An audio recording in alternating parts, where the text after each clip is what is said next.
तो भाई आरसीबी को लेके एक बहुत बड़ी अपडेट सामने आ रही है।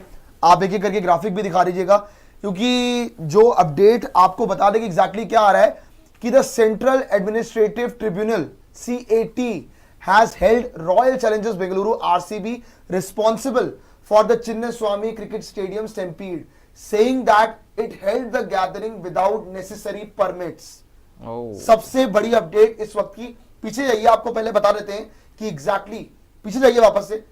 द सेंट्रल एडमिनिस्ट्रेटिव ट्रिब्यूनल, पहले तो आपको बता दो भाई कि आरसीबी को लेके, आरसीबी को यहां पे पूरी तरह से जिम्मेदार ठहराया गया है सेंट्रल एडमिनिस्ट्रेटिव ट्रिब्यूनल के द्वारा। उसमें ये लिखा हुआ है कि has held royal Challengers Bengaluru responsible for the Chinnaswamy cricket stadium stampede, saying that it held the gathering without necessary permits. ठीक है जी, तो पूरी तरह से आरसीबी को यहां पे जिम्मेदार ठहराया गया है और बोला गया है CAT के द्वारा, जो आपकी बेंच थी उन्होंने यही क्लियर किया है कि आरसीबी की फ्रेंचाइजी ने नेसेसरी परमिट्स, नेसेसरी परमिशंस नहीं ली थी और उन परमिशंस के बिना ये गैदरिंग हुई है। अब इसमें एक और चीज मैं आपको क्लियर कर दूं कि पब्लिक सेफ्टी का क्लॉज है BCCI के आपके जो गाइडलाइंस है ना, उसके अंदर पब्लिक सेफ्टी का अलग से क्लॉज बना हुआ है। अगर आपने पब्लिक सेफ्टी हैम्पर करी तो BCCI कोई भी फैसला आपके अगेंस्ट ले सकता है। उन्होंने पहले भी कुछ और कारणों के चलते कुछ दो टीमों को बैन करा था, चेन्नई सुपर किंग्स और राजस्थान रॉयल्स को, लेकिन यहां पे ये बहुत बड़ा क्लॉज जो है, यहां पे अगर इनको जिम्मेदार ठहराया जा रहा है तो फिर पब्लिक सेफ्टी का क्लॉज आपने तोड़ दिया है, अगर आपने कोई परमिशन नहीं ली थी तो इसमें बैन जैसा फैसला भी, मैं श्योरिटी नहीं दे रहा हूं आपको, लेकिन बैन जैसा फैसला भी हो सकता है आरसीबी के खिलाफ। ये बात बिल्कुल सच है। लेकिन आगे आ जाइए, आगे आपको बताते हैं कि prima facie it appears that the RCB is responsible for the gathering of about 3 to 5 lakh people. The RCB did not take the appropriate permission or consent from the police. Suddenly they posted on social media platforms, and as a result of aforesaid information the public were gathered. अब इसमें पूरा मुद्दा यही है, समझने वाली बात, क्योंकि ना अब सबके मन में ये सवाल आ रहा है क्या रॉयल चैलेंजर्स बेंगलुरु कहीं अगले सीजन के लिए बैन तो नहीं हो जाएगी। सबके मन में ये सवाल आ रहा है ना अब तो यार, सारे यही बात कर रहे हैं। पहले भी आया था कि आरसीबी अगर इस केस में रिस्पॉन्सिबल ठहराई जाती कि नहीं जी उन्हीं की जिम्मेदारी थी ये सारी की सारी, तो आरसीबी पे बात आ सकती है और BCCI स्ट्रिक्ट एक्शन भी ले सकता है, क्योंकि उनका पब्लिक सेफ्टी का अलग से क्लॉज होता है।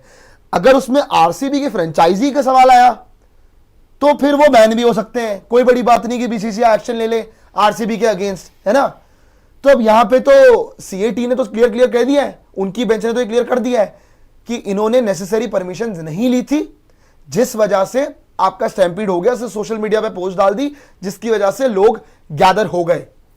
अब ये आया CAT के बेंच के थ्रू पूरा का पूरा मामला सामने। आगे किस तरह से चीजें आगे जाती हैं वो भी बड़ी देखने वाली बात होगी। लेकिन हालांकि अभी तो ये है कि कोई फैसला नहीं आया हर चीज को लेके, लेकिन हाँ ये चीज अभी क्लियर की गई है कि आरसीबी को यहां पे रिस्पॉन्सिबल ठहराया गया है CAT के द्वारा। सही बात है भाई। ये भी इसमें आगे वापस आ जाइए, जो लिखा हुआ है कि because of the shortage of time on 4th पढ़ दीजिए। यहाँ पे आगे लिखा हुआ है कि because of shortage of the time on 4/8/2025 4/6/2025 the police was unable to do the appropriate arrangements, sufficient time was not given to the police, said the tribunal in its order. इसका मतलब ये है कि आरसीबी की franchise ने CAT के द्वारा, उनके जो बेंच है CAT की जो बेंच थी उनके द्वारा आरसीबी की जो फ्रेंचाइजी है उन्होंने कुछ स्पेसिफिक अरेंजमेंट्स करने के लिए ज्यादा टाइम ही नहीं दिया पुलिस को। यार जो सामने आ रहा है अब इतने सारे मुद्दे के डिस्कशन के बाद कि टाइम नहीं दिया गया वहां पे पुलिस अरेंजमेंट्स के लिए, कि पुलिस वहां पे ज्यादा से ज्यादा आ जाए, वहां पे आपका लोगों की गैदरिंग को हैंडल किया जाए, क्योंकि ये बड़ा प्लान्ड चीजें होती हैं। जब विक्ट्री परेड होती है तो उसको काफी तरीके से प्लान किया जाता है।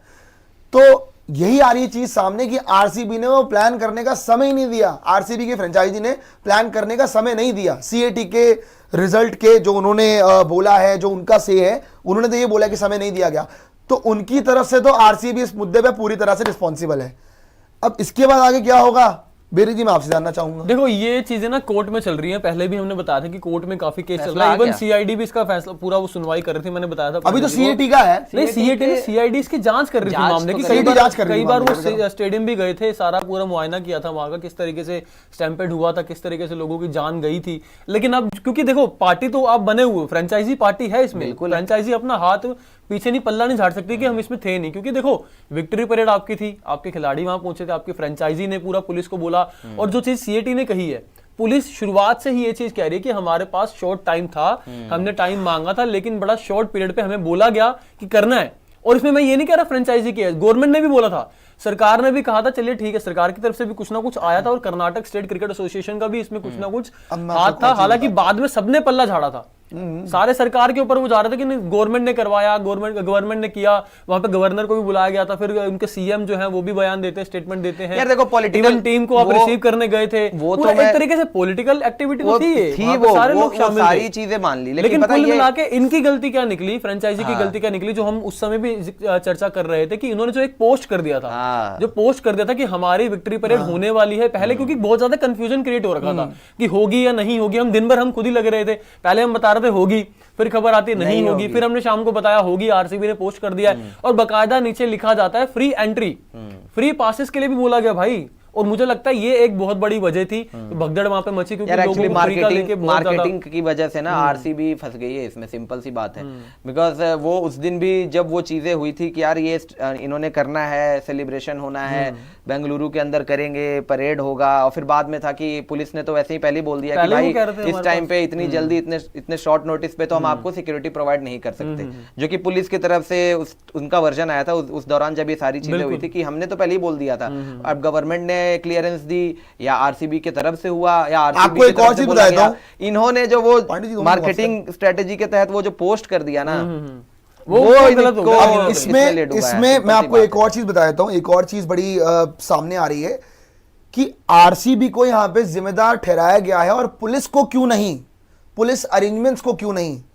तो उसमें भी एक बहुत बड़ी स्टेटमेंट दी है ट्रिब्यूनल ने और बताया है कि police personnel are also human beings, they are neither god nor magician and also not having the magic powers like Aladdin का चिराग which was able to fulfill any wish only by rubbing a finger।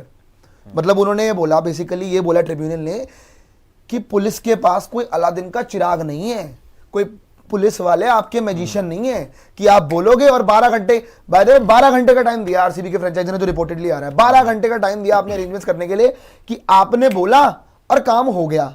तो वो कोई भगवान नहीं है कि आपके लिए बिल्कुल ही अरेंजमेंट्स कर देंगे। तो इसीलिए यहां पे पुलिस को इस चीज को लेकर डिफेंड किया गया है और इसीलिए आरसीबी को जिम्मेदार ठहराया गया इस चीज का। ये मेन मुद्दे की बात है, ये कोर बात है मेन आपकी नहीं। और देखो बेसिकली कहा गया कि पुलिस कोई अलादीन का चिराग तो है, पुलिस का तो हम भी कह रहे, शुरू से कह रहे थे हम तो, हालांकि बात है गवर्नमेंट एंड आरसीबी, मैंने बोला नॉट पुलिस, पुलिस का कोई गलती नहीं है। मैंने सरकार का कहा, मैंने कहा सरकार की गतिविधियां भी थी यार, यहाँ पे सारे आपके डिप्टी सीएम वहां जाते हैं, वो पीछे हो गए, वो पीछे हो गए। लेकिन यहाँ पे जो पुलिस की बात है ना, पुलिस के पुलिस पे फिर भी कार्रवाई हो गई थी। आपको पता होगा उनके कमिश्नर को सस्पेंड कर दिया गया था भाई, और भी 2-3 अधिकारी थे उनको सस्पेंड कर दिया गया था। और अगर मैं बात करूं कर्नाटक स्टेट क्रिकेट एसोसिएशन, उन्होंने भी कर दिया था भाई, कोषाध्यक्ष ने उनके इस्तीफा दे दिया था, ये बकवास कर रहे विराट कोहली थे, सचिव उन्होंने इस्तीफा दे दिया था भाई। तो यार देखो एक अपनी जिम्मेदारी समझते हुए, नैतिक जिम्मेदारी लेते हुए उन्होंने इस्तीफा दे दिया था।